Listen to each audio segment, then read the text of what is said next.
It's so problematic. It is, because a film like ours, I mean, how do you rate reality? So if you make a documentary and it gets rated R, is it going to be in a public library? Is it going to be in a high school library? But if you started rating books, and in fact, Andy Robbins at Palm Pictures, who worked with me on this, we researched this, what was happening to books. And you saw libraries around the country where groups were having books pulled. So who's deciding that?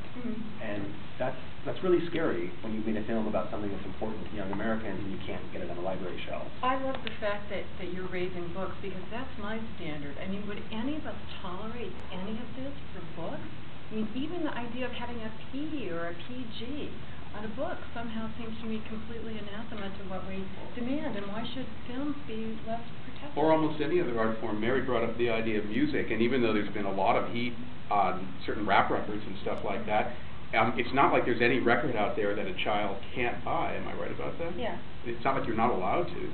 So. No, and they have the excluded deleted if you want. Yeah, exactly.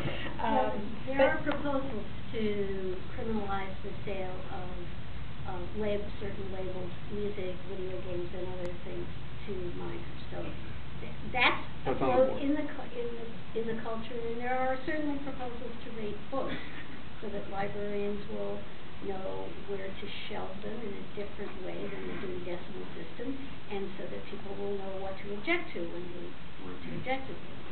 So, I mean, we do have a whole tendency to try and put a label on cultural products in order to designate who should see it.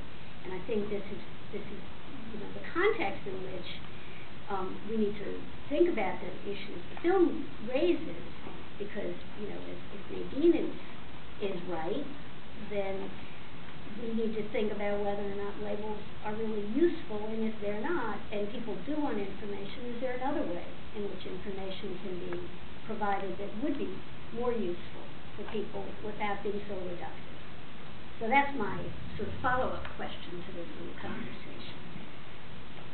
Well, again, I mean, I think that getting information out is what's important here. But I think, again, I know the MPAA knows that it can do that. There are models for it. But this system benefits it in so many ways. For example, you're talking about BNC 17.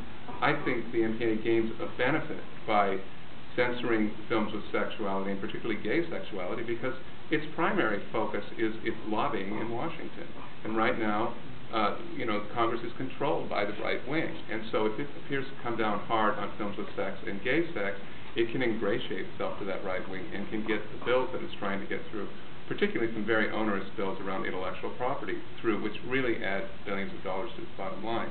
So this is a system that if they're a corporation, their first focus is the bottom line. They will use everything they can to increase that. I don't disagree with anything that Kirby has said, but I have to add something, which is that the problem is not only the right wing, it's the so-called left wing, it's every politician. I agree. I agree. If you look at the Federal Communications Commission now, there's no difference between the Democrats and the Republicans. I agree. And you look at Congress, I think there were 35 members of the House of Representatives who voted against the massive increase of indecency fines for broadcasting. And let us not forget that it was Bill Clinton that brought us the internet censorship. So unfortunately, it's something where all politicians jump on this bandwagon. It's politicians and it's corporations. I mean, corporations, that's an important distinction, because that's not legal. Corporations have the right to do, as their citizens do, what they want to. That is such a big issue of what's behind these problems. For instance, an NC-17 movie is the kiss of death commercially. Why is that? Because people won't take their kids to see it? I mean, because adults themselves won't go out to see it? No, because newspapers won't advertise it. Our newspaper chains. And it won't get distributed. And it won't get distributed, but that's why. Or Walmart won't. Why won't newspapers advertise?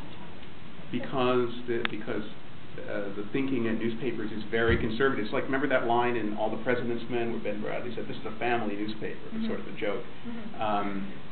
But that's the way newspapers really think. They're really for families, and they're very conservative. They're very corporate.